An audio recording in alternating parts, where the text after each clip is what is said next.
Hi hello എല്ലാവർക്കും ഏറ്റവും പുതിയ റിവ്യൂയിലേക്ക് സംഭവം ഒരു കുഞ്ഞു സന്തോഷത്തിൻ്റെ കഥയാണ് പറയാൻ വേണ്ടി പോകുന്നത്.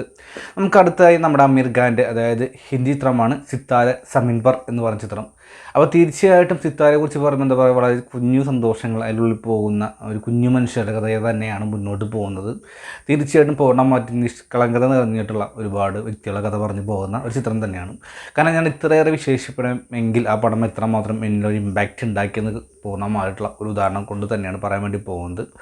RS പ്രസന്നയാണ് ഡയറക്ഷൻ ചെയ്തിട്ടുള്ളത്. ഇപ്പോൾ ദിവ്യനീതി അഗർവാളാണ് ചിത്രത്തിൻ്റെ റൈറ്റിംഗ്.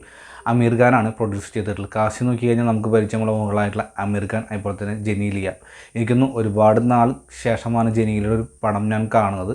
തീർച്ചയായിട്ടും എന്താ പറയുക, പഴയൊരു പ്രൗഢിയോ ഒന്നും പോകാതെ തന്നെ മികച്ച ഒരു ആക്ടിങ് തന്നെയാണ്. കുറച്ച് സ്പേസെങ്കിൽ പോലും ഉള്ള റോളും അല്ലെങ്കിൽ ഉള്ള സീൻസൊക്കെ കാണാൻ നല്ല രസമായി തന്നെ ചെയ്തിട്ടുണ്ട്. അതിനേക്കാൾ എനിക്ക് ഒരുപാട് ഇഷ്ടപ്പെട്ടത് ബാക്കി കുറച്ച് വരുന്ന വ്യക്തികൾ തന്നെയാണ്. ഇതിൽ എന്താ പറയുക, ഡിസേർവ് ആയിട്ടുള്ള അത് ഹെൽത്ത് ഓക്കെ അല്ലാതെ മെൻ്റലി ഔട്ടായി നിൽക്കുന്ന കുറച്ച് വ്യക്തികളുണ്ട്. നമുക്ക് ട്രെയിൽ കണ്ടാൽ തന്നെ മനസ്സിലാക്കാൻ സാധിക്കും. അത് ഓരോ വ്യക്തികളും വ്യത്യസ്തമായിട്ടുള്ള ഓരോ പ്രശ്നങ്ങളോട് കടന്നു പോകുന്നവർ തന്നെയാണ്. പൂർണ്ണമായിട്ടും ആ കഥാപാത്രം അല്ലെങ്കിൽ ആ വ്യക്തിയെ പൂർണ്ണമായിട്ടും നമ്മൾ എങ്ങനെയാണ് മനസ്സിലാക്കുന്ന രീതിയിൽ തന്നെയാണ് മുന്നോട്ട് പോകുന്നത്.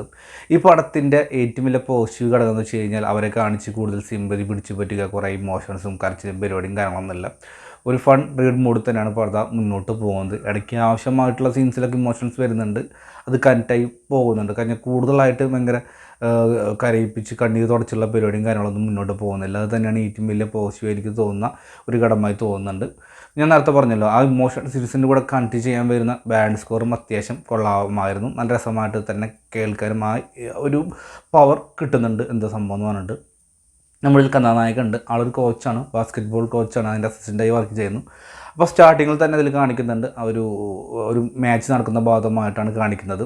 അപ്പോൾ നമ്മുടെ കഥാനായകൻ കാണിക്കുന്നുണ്ട്. അപ്പോൾ തന്നെ ഞാൻ നേരത്തെ പറഞ്ഞ പോലെ തന്നെ മെൻ്റലി ഡിസേർവ് ആയിട്ടുള്ള ആ ഒരു കുട്ടി വരുന്നുണ്ട്, അല്ലെങ്കിൽ ആ വ്യക്തി വരുന്നുണ്ട്. ആൾ ഒരു രക്ഷ ഉണ്ടാകുന്നില്ല. ആ തൊട്ട് തന്നെ ആ ക്യൂട്ട്നെസ്സും മുഖത്ത് വരുന്ന ചിരിയും ആളാക്റ്റും വൈസൊക്കെ ആയിട്ട് നല്ല രസത്തിൽ തന്നെയാണ് ചെയ്തിട്ടുള്ളത്. നമ്മുടെ കഥാനായകൻ ആ ബാസ്കറ്റ്ബോളിനുള്ളിലോട്ട് കയറുന്നു. ആ കുട്ടി ഡൗട്ടും കാര്യങ്ങളൊക്കെ ചോദിക്കുന്നുണ്ട്. ആ ഭാഗമൊക്കെ കോമഡിയൊക്കെ നല്ല രീതിയിൽ തന്നെ വർക്കൗട്ട് ആയിട്ടുണ്ട്. അത് മറ്റൊരു പോസിറ്റീവ് പറയേണ്ട ഒരു ഘടകം തന്നെയാണ്. അങ്ങനെ എനിക്ക് കയറുന്നു. അങ്ങനെ ചില പ്രശ്നങ്ങൾ കൊണ്ട് തന്നെ അദ്ദേഹത്തിന് ആ ജോലിയിൽ നിന്നും പോകേണ്ടി വരുന്നുണ്ട്. അന്ന് രാത്രി തന്നെ പോലീസ് പിടിക്കുന്നു. പോലീസ് പിടിച്ചിട്ട് കോടതിയിലോട്ട് എത്തുന്ന സമയത്ത് അവിടുത്തെ ജഡ്ജി വിധിക്കുന്നതാണ്, ഒരു 3 മാസം നീ ഇങ്ങനെയുള്ളവർക്ക് ട്രെയിനിങ് ചെയ്യണം, ബാസ്കറ്റ്ബോൾ പുതിയ ടീം കോച്ച് ചെയ്യണം, അവർ ബിൽഡപ്പ് എടുക്കണമെന്ന്. അത് തീർച്ചയായിട്ടും നമ്മൾ കണ്ടിട്ടുള്ള സ്ഥിരം പാറ്റേൺ തന്നെയാണ്. പല പടത്തിൽ നമ്മൾ കണ്ടിട്ടുണ്ടാകും. അങ്ങനെ താല്പര്യമില്ലാത്ത നായകൻ അവരോട് എത്തുന്നു. മാധ്യമമൊന്നും ഇഷ്ടമില്ലാതെ പിന്നെ കൂടുതൽ അവരേക്ക് എടുക്കുന്നു. എന്താണ് ചെയ്യേണ്ടതെന്ന് ചിന്തിക്കുന്നു.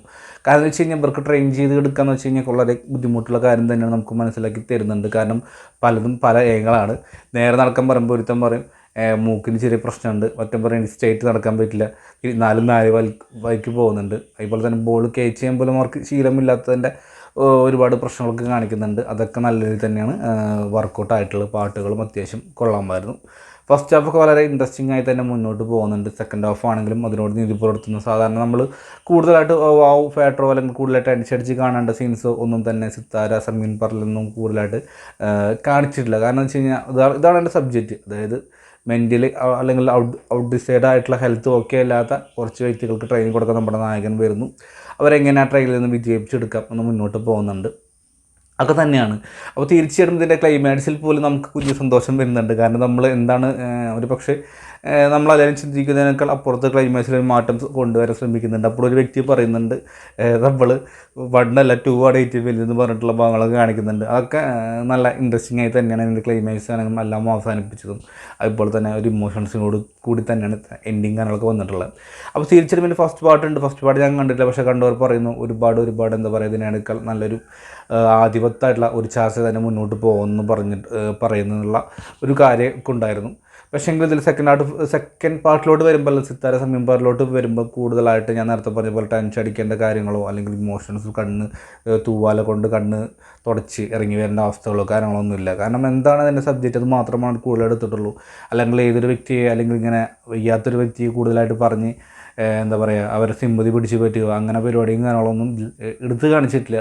കാരണം അതിൻ്റെ ഒരു ആവശ്യം ഇല്ല. കാരണം നമുക്ക് ആവശ്യം എന്ന് വെച്ച് കഴിഞ്ഞാൽ അവരുടെ ജീവിതശൈലികളോ കാര്യങ്ങളോ ഒന്നും തന്നെയല്ല ഒരു പടത്തിന് വേണ്ടത്. ഇതിൻ്റെ സബ്ജക്റ്റ് അതാണ്. കാരണം അവരിലോട്ട് എങ്ങനെയെങ്കിലും ഒരു വ്യക്തി എത്തുന്നു, അവരെങ്ങനെ മത്സരിപ്പിക്കണം, കുറച്ചും കൂടി ആൾക്കാരുടെ ഇടപഴകുമ്പോഴുള്ള മാറ്റങ്ങളും കാര്യങ്ങളൊക്കെ തന്നെ മുന്നോട്ട് പോയിട്ടുള്ളത്. ഇതിൻ്റെ ക്ലൈമാക്സ് ഭാഗത്തായിട്ടൊരു ഇതിൻ്റെ ബാസ്കറ്റ് ബോളിൻ്റെ ഒരു ബോൾ എറിയുന്ന ഭാഗമായിട്ട് കാണിക്കുന്നുണ്ട്. അതിങ്ങനെ എയറിലായിട്ട് പോകുമ്പോൾ എല്ലാവരും നോക്കിക്കുന്ന ഭാഗമായിട്ട് അതും നല്ല രസമായിട്ട് തന്നെയാണ് വർക്കൗട്ട് ചെയ്തിട്ടുള്ളൂ. അപ്പോൾ തീർച്ചയായിട്ടും സിത്താര സമയംബർ നല്ലൊരു ചിത്രം തന്നെയാണ്. ഒരു കുഞ്ഞു ചിത്രം, കൂടുതലായിട്ട് വലിയ ബിൽഡപ്പോ പരിപാടി കാര്യങ്ങളും ഒന്നും കൊടുക്കാതെ നമ്മുടെ നായകൻ്റെ മാസ് ഡയലോഗോ ആക്ഷൻസ് പരിപാടിയോ ഒന്നും ഇല്ലാതെ ഒരു എല്ലാവർക്കും കാണാൻ സാധിക്കുന്ന ഒരു കുഞ്ഞു ചിത്രം ആണ് എന്ന് പറയാൻ സാധിക്കുള്ളൂ. കുഞ്ഞു മക്കളുടെ അല്ലെങ്കിൽ കുഞ്ഞു മനസ്സുകളുടെ ഒരു കുഞ്ഞ് ചിരിപടർത്തുന്ന കുഞ്ഞ് സന്തോഷം തരുന്ന ഒരു ചിത്രം തന്നെയാണ് സിത്താര സമയംബർ എന്ന് പറയാൻ സാധിക്കുള്ളൂ. അതായത് ചന്ദ്രനുമായി ഇപ്പോൾ തന്നെ നക്ഷത്ര കുഞ്ഞുങ്ങളും ഉദിച്ചു നിൽക്കുന്ന ഒരു ഭാഗമായി തന്നെ ലാസ്റ്റ് കാണാൻ വേണ്ടി സാധിക്കും. കാരണം ചന്ദ്രനായിട്ട് നമ്മുടെ കഥാനായകൻ വരുമ്പോൾ നക്ഷത്ര കുഞ്ഞുങ്ങളായിട്ടുള്ള ബാക്കി ഒരുപാട് കുട്ടികളുണ്ട്, അല്ലെങ്കിൽ ഇങ്ങനെ ഓക്കെ അല്ലാത്ത കുറച്ച് വ്യക്തികളൊക്കെ കാണിക്കുന്നുണ്ട്.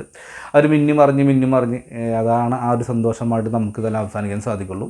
അപ്പോൾ തീർച്ചയായിട്ടും എനിക്ക് വളരെ നല്ല രീതിയിൽ തന്നെ ഇഷ്ടപ്പെട്ട ഒരു ചിത്രമാണ് ഈ കൂട്ടത്തിൽ. അപ്പോൾ ഈ വർഷം ഇറങ്ങി വെച്ചിട്ട് ഞാൻ റെക്കമെൻഡ് ചെയ്യുന്ന അല്ലെങ്കിൽ എല്ലാവർക്കും കാണാൻ സാധിക്കുന്ന ഒരു ചിത്രം തന്നെയാണ് സിത്താര സമയംബർ എന്ന് പറഞ്ഞ ചിത്രം. തീർച്ചയായിട്ടും കാണാത്തതുകൊണ്ട് കണ്ടു നോക്കുക, അല്ലെങ്കിൽ OTT വരുമ്പോൾ കാണാൻ വേണ്ടി ശ്രമിക്കുക.